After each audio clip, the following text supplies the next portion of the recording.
Hello guys, कैसे हैं आप? उम्मीद करते हैं कि आप सब खैरियत से होंगे, खुश होंगे। मेरा नाम है मोहम्मद सुहेल। मेरा नाम है रहमान अनवर और मैं मुजफ्फर इकबाल। और भाई देने जा रहे हैं सरफराज की वीडियो। काफ़ी कमाल की वीडियो है। अगर आपको पसंद आए तो लाइक और सब्सक्राइब ज़रूर कर दें। यही वो एयरबेस थी जिसका जब रात के अंधेरे में भी जब हम सूरज उगा देते। जैसे आपने प्राइम मिनिस्टर मोदी को सुना कि पिछले कुछ दिनों में भारत ने कई बार रात के अंधेरे में सूरज उगा दिया है। ये ऑफ कोर्स किया गया था अंडर द प्रधानमंत्री अचानक दिन हो गया योजना। पाकिस्तान में लोगों ने काफ़ी लाभ लिया इसका, पंजीकरण भी कराया इसका। और पीएम मोदी ने रिसेंटली जिस तरीके से S-400 के सामने सैल्यूट किया है हमारे देश के जवानों को, और हमने दुनिया को एक प्रॉपर मैसेज दिया है कि पाकिस्तान जो क्लेम कर रहा था कि जिस एयरबेस को पाकिस्तान ने हिट किया है ये एब्सोल्युटली फाइन है। ये बहुत इंपॉर्टेंट है चाइनीज़ और पाकिस्तानी प्रोपेगेंडा को तोड़ने के लिए। और इंटरेस्टिंगली जब पीएम मोदी का ये स्पीच सामने आया, अब चाइनीज़ जो कंपनी है चेंगडो, जो ये इनके फाइटर जेट्स बनाती है J-17 या फिर J-10, इसके स्टॉक्स इंटरेस्टिंगली 7 से 8% गिर गए। तो इस वीडियो में हम बात करेंगे कि किस तरीके से भारत ने फाइनली इंफॉर्मेशन वॉर में पाकिस्तान और चाइना को एक बड़ा झटका दिया है। नाउ सबसे पहले तो ये इमेजेस देखिए, यहाँ पे आपको दिख जाएगा आदमपुर एयरबेस। यहाँ पर पीएम मोदी गए और यहाँ पर पीएम मोदी ने जाकर एक बहुत ही स्पेशल मैसेज सेंड किया है पूरी दुनिया को कि ये एयरबेस बिल्कुल ठीक ठाक है, कोई भी डैमेज यहाँ पर नहीं हुआ है। और ये जो इमेजेस सामने आई हैं ये बहुत आइकॉनिक है। फाइटर जेट्स के सामने पीएम मोदी खड़े हैं, जो S-400 मिसाइल डिफेंस सिस्टम है इसके सामने यहाँ पर खड़े हैं। और इससे देखो पाकिस्तान का प्रोपेगेंडा बुरी तरीके से डिस्ट्रॉय होता है, क्योंकि पाकिस्तान आदमपुर एयरबेस के बारे में ये सब बोल रहा था ना। अब यहाँ पे मैं चाहता हूँ ये वीडियो आप देखें। ये पाकिस्तान की एयरफोर्स का स्पोक्समैन है, नाम है इसका औरंगजेब, और इसका खूब मजाक उड़ाया गया था रिसेंटली। अब पहले कुछ सेकंड्स देखना, इससे ना आपको पता लग जाएगा पाकिस्तान की जनता कितनी अनपढ़ है, इनकी एयरफोर्स कितनी अनपढ़ है, और ओवरऑल इनकी जो भी मिलिट्री है ये लोग अपनी जनता के सामने कुछ भी अनाप शनाप बक देते हैं जिसकी कोई सेंस भी नहीं बनती। ये पार्ट सुनिएगा। Identifying S-400, attacking them is a easier part than identifying it on ground because it's mobile, it's a high value thing, and you guard it. It's kind of a center of gravity. So it's kind of a centre of gravity, मतलब कुछ भी बोल रहा है। mobile is high, it's a high value thing, and you guard it. It's kind of a center of gravity. मतलब centre of gravity बोल देता हूँ, जनता भी अनपढ़ है, कोई पूछेगा नहीं सर इसका क्या मतलब होता है centre of gravity S-400 missile defence system. This just shows कि यहाँ पे इस देश में ना क्वेश्चन करने वाला साइंटिफिक माइंड वाला या तो कोई है तो चुप होके बस देखता है कि उसने बोला तो मुझे उठा के ले जाएंगे, या तो बाकी अनपढ़ है, उनको लगता है कि हाँ ठीक है इंग्लिश में बोल रहा है, सब कुछ ठीक ही बोल रहा होगा। नाउ इसने अपनी तरफ से यहाँ पे कुछ फोटोज दिखाई जिसकी कोई सेंस नहीं बनती। ज़्यादातर फोटोज बस ये दिखाती है, लोकेशन दिखाती है, ठीक है। इन लोगों के पास बिफोर की फोटो थी, आफ्टर की फोटो थी भी नहीं। They literally have no satellite proof कि इन्होंने कहीं पे कुछ अटैक किया है। और इस पर्टिकुलर केस में ना पाकिस्तान एक्सपोज तब हो गया जब औरंगजेब ने ना ये बोल दिया कि जी हमने ये हमला किया था आदमपुर पे। स्लाइड देख रहे हो, Pakistan air force response targeting S-400 at Adampur. Now India ने दोनों S-400 मिसाइल डिफेंस सिस्टम की जो बैटरी है ये दुनिया के सामने रखी। आदमपुर एयरबेस भी दुनिया को दिखाया कि कुछ यहाँ पर हुआ नहीं है, ये बस पाकिस्तान का बेसलेस प्रोपेगेंडा है। हमारे पास जेन्युइन एविडेंस है, सैटेलाइट इमेजेस है कि कैसे पाकिस्तान के एयरबेसेस को टारगेट किया, इनके टेरर कैंप्स को टारगेट किया, जबकि ये लोग जो एक थोड़ा बहुत प्रोपेगेंडा करने की कोशिश करते हैं आदमपुर का, उसे हमारे प्राइम मिनिस्टर खुद आदमपुर में जाकर डिस्ट्रॉय करते हैं ना। पहले तो हमने एक्सपोज किया कि पाकिस्तान ने जेन्युइनली कोई भी अटैक नहीं किया था आदमपुर पे, ये कुछ कर ही नहीं पाए थे वहाँ पर। फिर उसके बाद ना जैसे हमने चाइना को एक्सपोज किया है, ये भी मैटर करता है। चाइना के जो मिसाइल है PL-15, आपको याद होगा बहुत पहले मैंने वीडियो बना दी थी कि चाइना के PL-15 मिसाइल्स ये पाकिस्तान को दिए जा रहे हैं। और इंटरेस्टिंगली पाकिस्तान ने यही मिसाइल्स इंडिया के अगेंस्ट यूज़ किए, मगर ये मिसाइल्स हमको लिटरली काफ़ी हद तक अच्छी कंडीशन में मिले हैं भारत की धरती पर। और जब दुश्मन का मिसाइल अच्छी कंडीशन में मिल रहा हो तो इसका मतलब एक ही है कि वो प्रॉपरली फंक्शन कर नहीं पाया, जो उसका काम था वो बिल्कुल कर नहीं पाया। और उसके बाद से आपने देखा होगा जो चाइनीज़ डिफेंस कंपनी है फॉर एग्जांपल चेंगडाओ, इसका शेयर प्राइस 8 से 9% गिरा है। बट अगेन देखो, मुझको ना यही बोलना पड़ेगा ये शेयर प्राइस गिर गया किसी कंपनी का, डसॉ का शेयर प्राइस गिर गया, इसका गिर गया, ये इतनी मतलब कन्विंसिंग आर्ग्यूमेंट नहीं है। मैं आपको बताता हूँ क्यों। अब ये आपके सामने है फ्रेंच कंपनी डसॉ की शेयर का प्राइस, ठीक है। 6 महीने पहले ना ये शेयर 190 यूरो के आसपास था। उसके बाद जब कंफर्मेशन आ गई कि इंडिया ऑल परचेज करने वाला है, रफाइल और ओवरऑल चीज़ें इनके लिए अच्छी जा रही हैं, सडनली हमने देखा ये शेयर 50% भागा है 6 महीने में। लोगों ने खूब पैसा कमाया, एक टाइम पे आके प्रॉफिट बुकिंग भी आती है। पिछले 5 दिनों में हमने देखा 6-7% के आसपास गिर गया 50% भागने के बाद।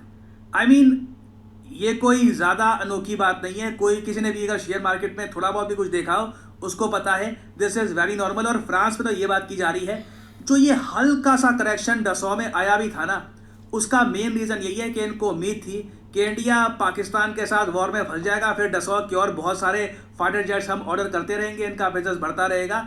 तो वो जो उम्मीद थी वो गायब हो गई, इसलिए डसॉ में उतनी तेज़ी नहीं आई, ठीक है। अब सिमिलर बात है चंगडाओ का। अगर मैं आपको दिखाऊं चार्ट, चंगडाओ का शेयर प्राइस आप अगर देखोगे तो पिछले कुछ हफ्तों में ये थोड़ा बहुत भागना शुरू हुआ था इस उम्मीद से कि पाकिस्तान और बहुत सारे फाइटर जेट्स परचेज करेगा, क्योंकि इनके पास अब IMF का पैकेज भी आ गया है।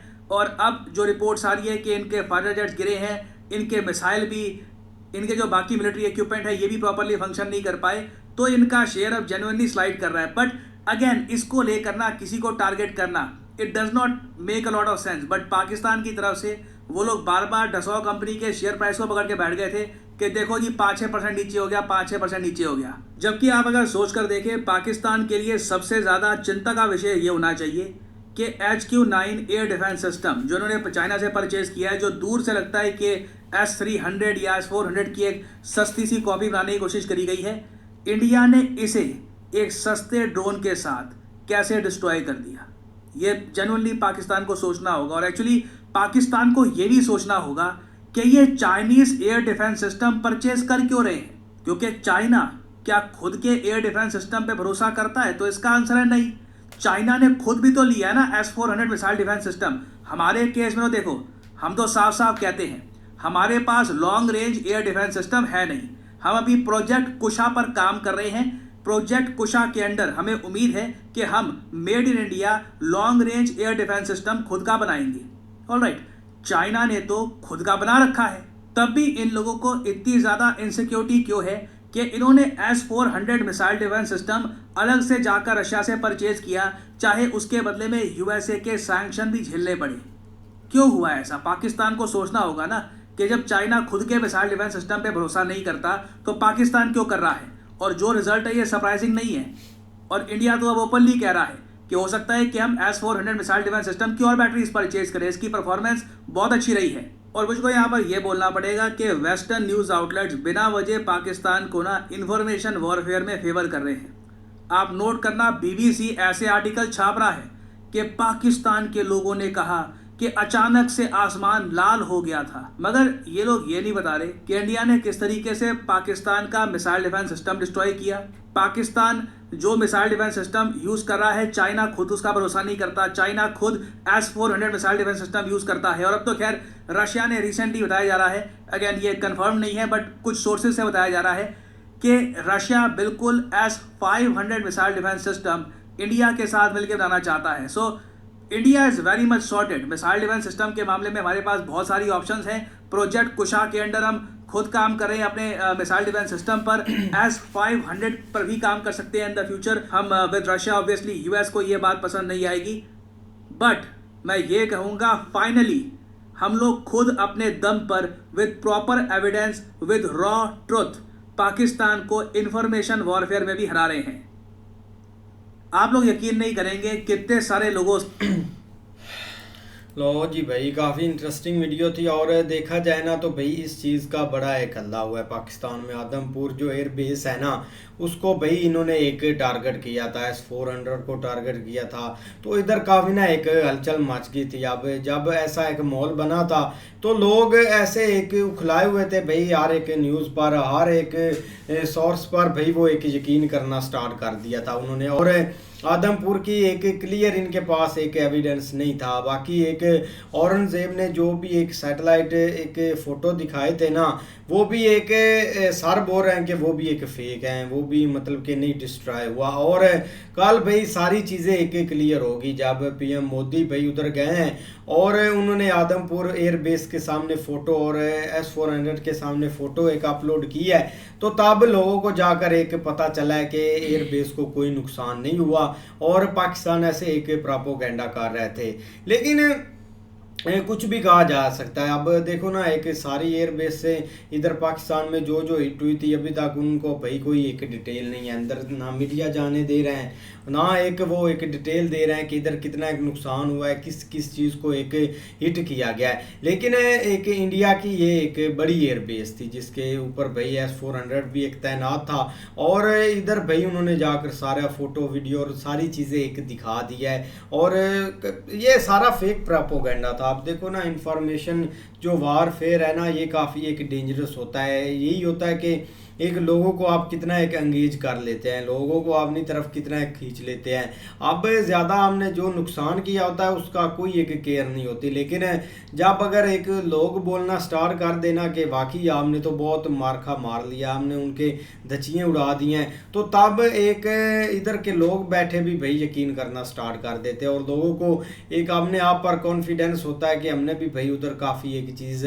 करके आए हैं। लेकिन समझ नहीं आ रही यार, एक आदमपुर एक एयरबेस का जितना हल्ला हुआ ना इधर पाकिस्तान में, हर एक साफ़ी एक ऑफिशियली साफ़ी जितने भी थे उन्होंने भाई इस पर एक हलचल की। चलो एक साफियों पर तो खैर थी एक सोशल मीडिया पर, लेकिन जब खुद एक एयरफोर्स का भाई बंदा अगर बोलता है ऑफिशियली कि हमने ये कुछ किया है, तो फिर एक और मजाक एक उड़ता है और एक लोग बोलते हैं कि आपने अगर किया है तो चीज़ें तो सारी एक सही सलामत है, क्या किया उधर, मतलब कि एक कुछ कागज़ के जहाज़ से किया अटैक या कुछ और किया है, लेकिन ये सारी बुनियादें ना फेक ही हैं। बिल्कुल यार, हमारे तो एयर फोर्स की तरफ से ना हमें एक डिटेल से इस एयर बेस का बताया गया था कि भाई हमने इधर ना कुछ बड़ा किया और S-400 तक तो ना ख़त्म कर दिया है। अब पीएम मोदी गए, वो पिक्चर में पीछे आप देख सकते हैं S-400 और एक दूसरी पिक्चर में उनके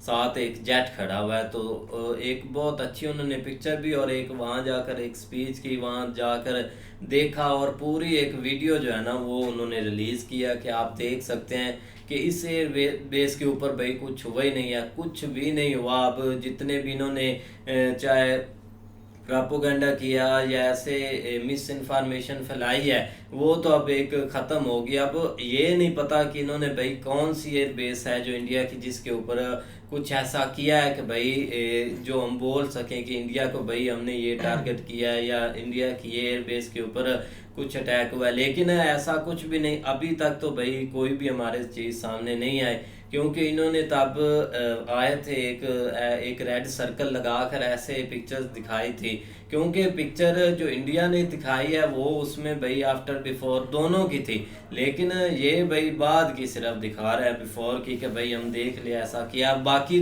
बंदे ये देखे कि भाई पहले कैसे थी और अब कैसे थी, अब ये तो फ़र्क करना है। लेकिन इन्होंने यही बोल दिया कि भाई बाद में अब वैसी है, पहले जैसी थी वो हमें भी नहीं पता, इसीलिए भाई एक ये इस चीज़ का पता नहीं चल रहा।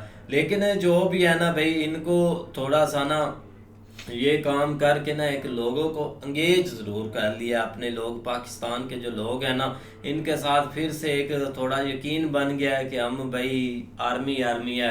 अब बस यही इधर तो हो रहा है भाई, आगे नहीं ऐसा ही है। यहाँ पे भाई जीत के जश्न डेली बेस के ऊपर कोई ना कोई चीज़ें सामने आ रही हैं, कोई ऑफिशियल लेवल के ऊपर कर रहा है, कोई पता नहीं क्या क्या कर रहा है। लेकिन बेसिकली ये जो काम हुआ है ना, जिसमें एक जो है ना वो आदमपुर एयर बेस जाके उधर दिखाई गई है, लेकिन उससे पहले देखे ना तो एक जो है ना वो मतलब जो प्रेस कॉन्फ्रेंस हुई थी उसमें एक जो है ना वो मतलब उन्होंने माना भी था कि कुछ हमारी एयर बेस हिट ज़रूर हुई हैं, ये है कि नहीं। लेकिन हमारे इधर भाई ये है कि इन्होंने कहा कि 3-4 बिल्कुल जो है ना वो एयर बेसिस डिस्ट्रॉय हो गई हैं, मतलब नामो निशान ही नहीं रहा। लेकिन कल से जब से भाई लैंड उधर हुई है, लैंड किया है ना पीएम मोदी जी ने, तब से भाई एक चीज़ें जो है ना वो काफ़ी खैर ये इस चीज़ के ऊपर भी भाई एक उस हद तक यकीन नहीं करेंगे, क्योंकि आगे जब आपने मानी नहीं चीज़ तो आपके पास आर्गूमेंट भी होते हैं, और यही आप कहेंगे कि भाई उन्होंने रिपेयर कर ली होगी या कोई इतनी जल्दी, हालांकि इतनी जल्दी रिपेयर वगैरह क्या होती है, अभी तो 2 दिन गुजरे हैं। लेकिन यार ये अच्छी चीज़ है, एक जो पाकिस्तान क्लेम कर रहा है ना चीज़ों को, वो इसी तरह अगर आप विद जो है ना, मुझे लगता है इंटरनेशनल मीडिया भी साथ था, विद इंटरनेशनल मीडिया जो है ना वो चीज़ों को दिखाएं, जिसमें एक उन्होंने दिखा दिया है। बाकी सबसे बड़ी जो चीज़ हो रही है ना भाई वो फाइटर जेट के ऊपर हो रही है। तो पाकिस्तान इंडिया को भी पता है कि हमारे पास कितने फाइटर जेट हमने परचेज़ किए हैं, वो सारे के सारे सामने ला के रखे हैं, एक एक पिक्चर, एक एक जो है ना वो पता चले कि भाई यहाँ पे कोई किसी किस्म का मसला ना। लेकिन ये हम सोच रहे हैं आगे भाई मे भी उन्होंने एक बेहतर प्लानिंग की हो, एक टाइम टू टाइम चीज़ें सामने लेके आएँ, और इसी तरह जो है ना वो ये जो प्रोपेगेंडा कह लें या जिस तरह एक ये इंफॉर्मेशन वारफेयर जो फैलाई या एक लड़ी जा रही है ना, उसमें इसी तरह ये चीज़ें एक्सपोज होंगी। लेकिन भाई उन्होंने बहुत एक अच्छा स्टेप लिया वहाँ पे। बाकी यार देखते हैं नेक्स्ट वीडियो में, तब तक के लिए गुड बाय, टेक केयर।